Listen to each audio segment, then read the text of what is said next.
dapat dalam Yesus. Dia tak pernah tinggalkanku,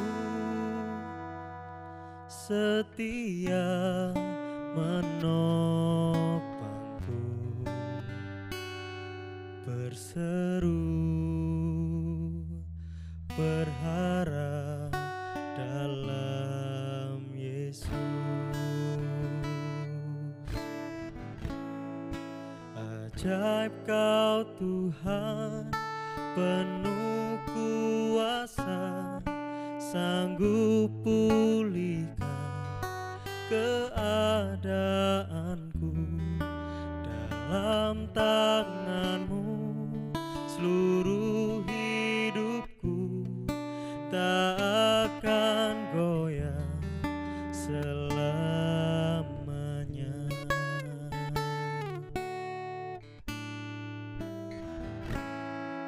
Kekuatan di hidupku ku dapat dalam Yesus. Dia tak pernah tinggalkanku, setia menopangku, berseru berharap dalam Yesus. Ajaib Kau Tuhan, penuh kuasa, sanggup pulihkan keadaanku. Dalam tangan-Mu seluruh hidupku tak akan goyah selamanya. Ajaib Kau Tuhan, penuh kuasa, sanggup pulihkan keadaanku. Dalam tangan-Mu seluruh hidupku tak akan goyah selamanya. Ajaib Kau Tuhan, penuh kuasa, sanggup pulihkan keadaanku.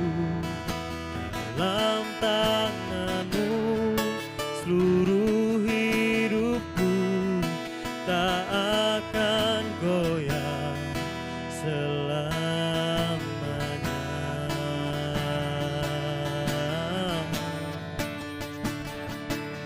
Hanya Engkau Tuhan, tempat kami berharap.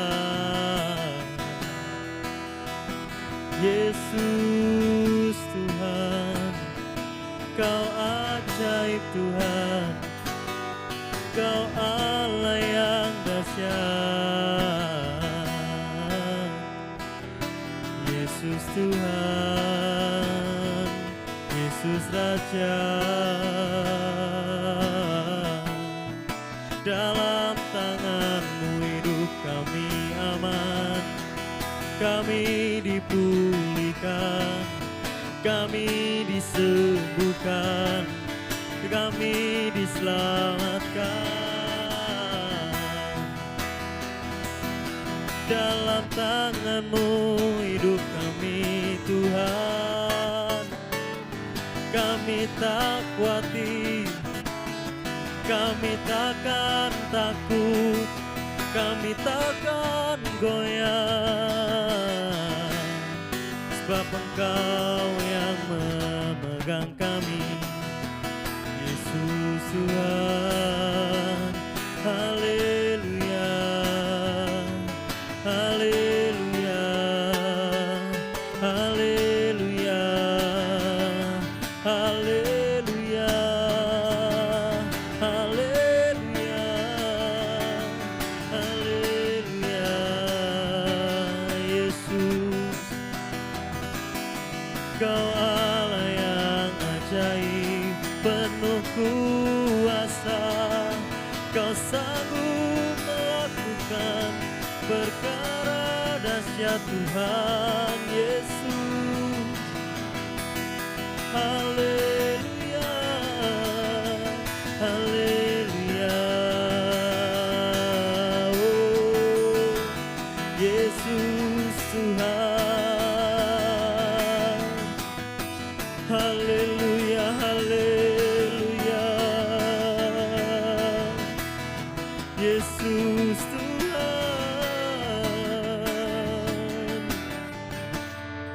Haleluya.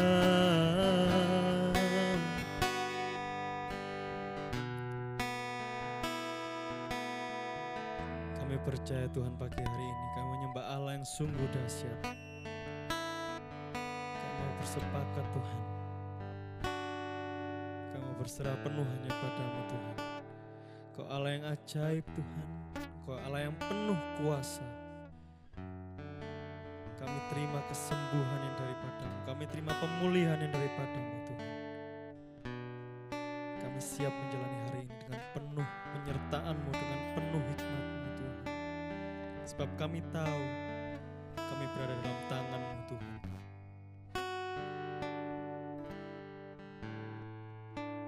Ajaib Kau Tuhan, penuh kuasa, sanggup pulihkan keadaanku. Dalam tangan-Mu seluruh hidupku tak akan goyah selamanya. Ajaib Kau Tuhan, penuh kuasa, sanggup pulihkan keadaanku. Dalam tangan-Mu seluruh hidupku tak akan goyah selamanya, tak akan goyah selamanya, tak akan goyah selamanya.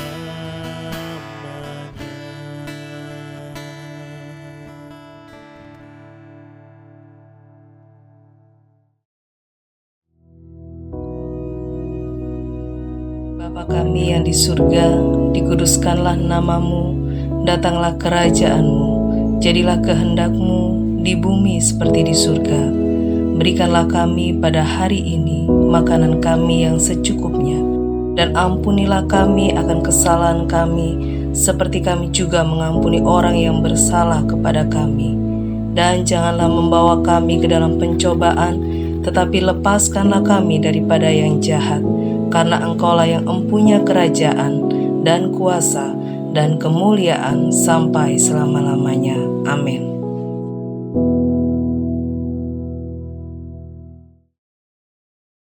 Shalom, selamat pagi. Baik, mari kita buka firman Tuhan di pagi hari ini. Kisah Para Rasul pasal pertama ayat yang ke-8 sampai dengan ayat yang ke-11. Demikianlah firman Tuhan, tetapi kamu akan menerima kuasa kalau Roh Kudus turun ke atas kamu, dan kamu akan menjadi saksiku di Yerusalem dan di seluruh Yudea dan Samaria dan sampai ke ujung bumi.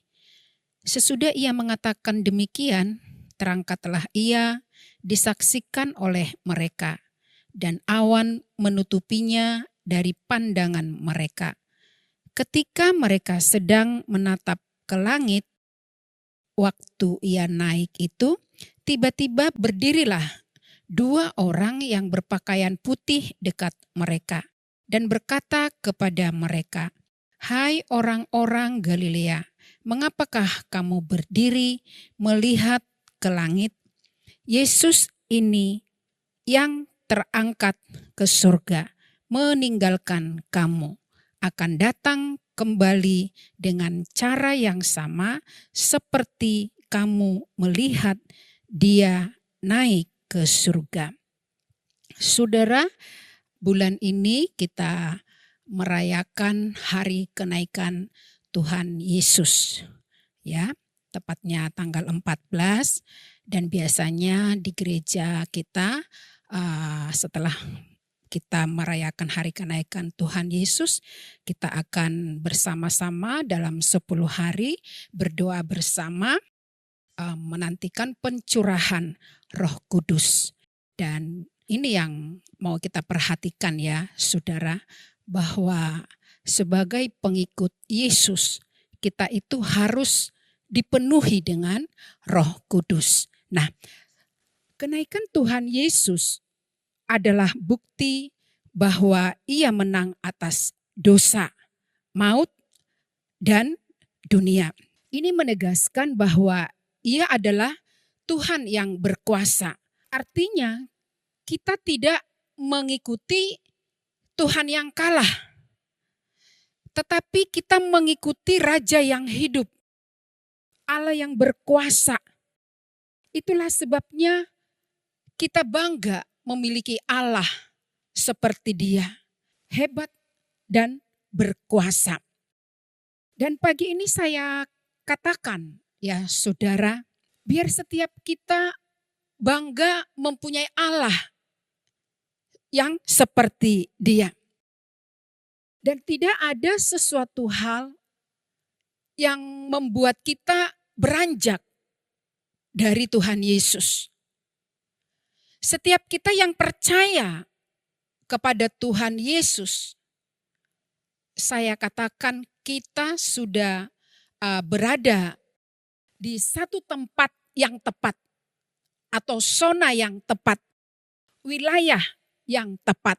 Jadi jangan sampai oleh karena apapun membuat kita berpaling dari Yesus, membuat kita beranjak keluar dari pribadi Tuhan Yesus. Kita harus tetap mantapkan hati kita, pikiran kita, seluruh keberadaan kita. Tetap setia, tetap taat untuk mengikut Yesus. Nah, saudara, pagi hari ini kita belajar tentang Roh Kudus. Ya, kita belajar bagaimana di sini di dalam ayat yang ke-8 tadi ya, dikatakan di sana Tuhan Yesus berkata, kamu akan menerima kuasa kalau Roh Kudus turun ke atas kamu. Nah, dikatakan di sini Tuhan Yesus memberikan kuasa, yaitu Roh Kudus, kepada murid-murid. Tuhan Yesus meninggalkan murid-murid saudara tidak dalam kekosongan. Tuhan Yesus mengerti murid-muridnya. Tuhan Yesus paham akan murid-murid yang membutuhkan sesuatu, yaitu Roh Kudus. Roh Kudus ini yang akan menjadikan mereka orang-orang yang akan menjadi luar biasa. Tuhan Yesus tahu keadaan murid. Kalau kita ya saudara ya, flashback ke belakang. Dari saat Tuhan Yesus ditangkap. Ya. Kemudian sampai disalibkan, mati dan dikuburkan. Ada tragedi-tragedi yang sangat mengerikan terjadi selama penangkapan sampai ke penyaliban. Dan itu disaksikan murid-murid saudara. Jadi kita bisa bayangkan kondisi hati, pikiran, segala sesuatu. Batin mereka terkuras. Melihat penyiksaan yang begitu sangat menyakitkan. Dan murid-murid saat itu saudara kita tahu semuanya dalam ketakutan. Semuanya dalam kebingungan. Kemana mereka selanjutnya? Bagaimana mereka selanjutnya? Sampai tiba Tuhan Yesus bangkit dari kubur. Ya, Dan selama 40 hari kita tahu beberapa kali Tuhan Yesus menampakkan diri kepada murid-murid. Saat itu luka, ya, kesepian, kekosongan terobati. Karena ada perjumpaan-perjumpaan dengan Tuhan Yesus. Ya. Sampai endingnya di sini kita melihat Tuhan Yesus harus naik ke surga. Dan tadi di ayat yang ke-11 kita melihat satu drama di mana saat Tuhan Yesus naik ke surga, mereka melihat, menatap sampai Yesus benar-benar hilang, ya. Dikatakan mereka takjub, kagum akan kenaikan Tuhan Yesus. Tentu mungkin pada saat itu mereka masih dalam kebingungan ya. Tetapi ada satu janji, ada satu pemberian yang luar biasa yang Tuhan janjikan kepada murid-murid, yaitu dikatakan kuasa. Mereka akan menerima kuasa. Dan dengan kuasa ini dikatakan mereka harus menjadi saksi. Kuasa yang diberi Tuhan Yesus yaitu Roh Kudus, sumbernya dari Allah. Ya. Dan dengan kuasa ini saudara, itulah yang akan mengubahkan para murid. Tadinya mereka penakut, tadinya mereka tidak bisa berbuat apa-apa. Mereka kembali kepada pekerjaan mereka yang semula. Karena tidak tahu harus melakukan apa dan bagaimana. Tetapi setelah mereka menerima apa yang Tuhan janjikan, yaitu Roh Kudus. Di mana di hari Pentakosta di pasal 2 nanti saudara bisa baca, mereka dipenuhi dengan Roh Kudus. Itulah titik awal. Satu perubahan yang sangat luar biasa terjadi kepada setiap murid-murid. Saat mereka sudah dipenuhi dengan Roh Kudus, ada gairah pelayanan yang luar biasa di dalam diri mereka. Mereka tidak lagi takut kemana harus mereka pergi. Apa yang harus mereka lakukan? Karena sudah ada Roh Kudus yang turun atas mereka, yang menolong mereka, yang memampukan mereka, yang menuntun memimpin mereka melakukan hal-hal yang besar. Ini saudara, pentingnya kita dipenuhi dengan Roh Kudus. Oleh karena itu saya anjurkan nanti saudara di hari kita berdoa bersama-sama selama 10 hari di tempat ini. Saudara yang belum dipenuhi dengan Roh Kudus, saudara yang masih bingung apa itu Roh Kudus, seperti apa pekerjaannya, seperti apa dampaknya dalam kehidupan saya kalau saya dipenuhi Roh Kudus. Mari datang dalam pencurahan Roh Kudus selama 10 hari di tempat ini. Dimulai dari tanggal 15 ya saudara ya. Kita perlu dipenuhi dengan Roh Kudus. Karena ketika kita sudah dipenuhi dengan Roh Kudus saudara, kita akan mampu menghadapi berbagai persoalan. Dikatakan tadi di sini, di saat mereka sudah menerima Roh Kudus, mereka akan menjadi saksi. Kapan kita bisa menjadi saksi saudara? Ketika kita bisa menjadi berkat di tengah-tengah lingkungan masyarakat atau dimanapun kita berada, kita bisa menyatakan, kita bisa memperlihatkan pribadi Yesus di dalam diri kita, karakter kita. Kita bisa menjadi saksi ketika ada persoalan dalam hidup kita, kita tidak menjadi lemah.